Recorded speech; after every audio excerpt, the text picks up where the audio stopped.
হাদিস অনুসরণ করবেন নাকি হাদিস রিজেক্ট করবেন এর রিলেটেড আজকে হচ্ছে পঞ্চম ভিডিও। আগে আরো 4টা ভিডিও আছে আমার ইউটিউবে, প্লেলিস্ট আকারে আছে ভিডিওগুলো।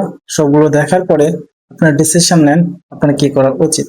না অন্ধভাবে হাদিস বিশ্বাস করেন, না না পড়ে হাদিস রিজেক্ট করেন, আমি চাই না।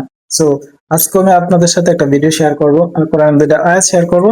2টা আয়াতের সাথে আমি দেখাবো আপনাদেরকে যে আল কোরআন অনুসরণ করা উচিত বা হাদিস অনুসরণ করা উচিত নাকি হাদিসকে রিজেক্ট করা উচিত।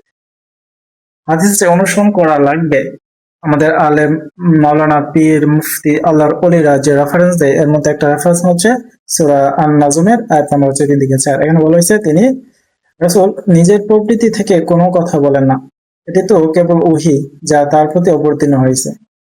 মানে কোন প্রসঙ্গে কোন কোথায় না লাগাইতে দেখেন, এখানে বলা হয়েছে কোরআনে তিনি রাসূল নিজের প্রকৃতি থেকে কোনো কথা বলেন না, এটি তো কেবল ওহী যা তার প্রতি অবতীর্ণ হয়েছে।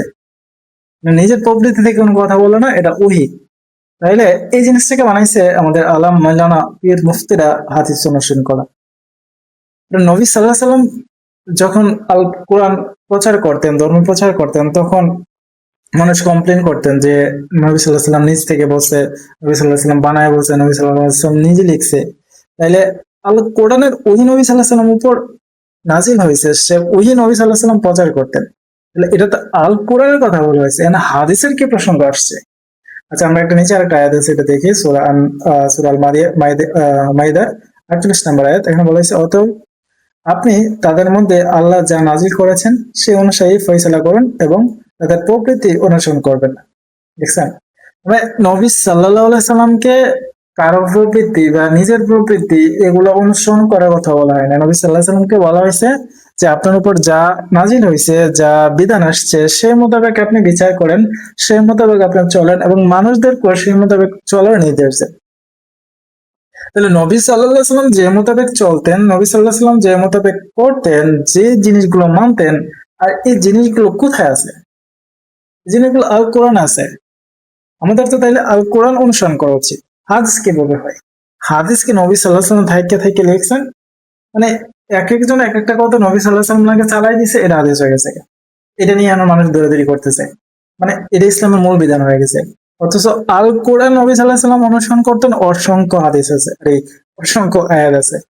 আল কোরআন নবী সাল্লাল্লাহু আলাইহি সাল্লামের উপর অবতীর্ণ হয়েছে, নাজিল হয়েছে, ওহী নাজিল হয়েছে, ওহী অনুসরণ করতেন, ওহী অনুসরণ করো, এরকম অসংখ্য আদেশ দেওয়া হয়েছে নবী সাল্লাল্লাহু আলাইহি সাল্লামকে। আর বলা হয়েছে যে সবাইকে ওহী অনুসরণ করার জন্য। তাহলে নবী সাল্লাল্লাহু আলাইহি সাল্লাম অনুসরণ করতেন আল কোরআন, আল্লাহর বিধান। এখন নবী সাল্লাল্লাহু আলাইহি সাল্লাম অনুসরণ করতে গেলে নবী সাল্লাল্লাহু আলাইহি সাল্লাম যেহেতু আমাদের মাঝে নাই, নবী সাল্লাল্লাহু আলাইহি সাল্লাম আমাদের মাঝে আল কোরআন দিয়ে গেছে। এখন আমরা যদি আল কোরআনকে অনুসরণ করি, তাহলে নবী সাল্লাল্লাহু আলাইহি সাল্লামকে অনুসরণ করা হইলো, আদারওয়াইজ তো নবী সাল্লাল্লাহু আলাইহি সাল্লামকে অনুসরণ করা হইলো না, হইলো? এখন নবী সাল্লাল্লাহু আলাইহি সাল্লামকে প্রকৃতভাবে অনুসরণ করতে গেলে আপনাকে আল কোরআন অনুসরণ করতে হবে। আল্লাহর রাসূল সাল্লাল্লাহু আলাইহি সাল্লাম আল কোরআনে অনুসরণ করছে। আমি প্রত্যেকটা ভিডিওতে একই জিনিস বলতেছি, আপনারা ভালো করে পড়েন, ভালো করে দেখেন।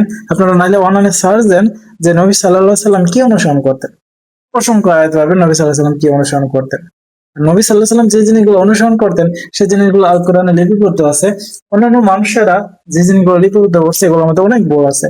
হাদিসে কয়টা ভুল লাগবে আপনি আমার কমেন্টে বলেন যে কয়টা ভুল লাগবে, আপনার কয়টা সমস্যা লাগবে, কয়টা ইলজিক্যাল ইনফরমেশন লাগবে, আপনি বলেন কয়টা লাগবে, আমি আপনাদেরকে দিব। বলেন শুধু যে আমার এতটা ভুল লাগবে, এতটা ইলজিক্যাল ইনফরমেশন লাগবে, এতটা মিথ্যা হাদিস লাগবে, এতটা জাল হাদিস লাগবে, সো এর মধ্যে আমি আপনাদেরকে দিব। সো সবগুলো ভিডিও দেখেন, দেখার পর আপনার ডিসিশন নেন কি করা উচিত আপনার।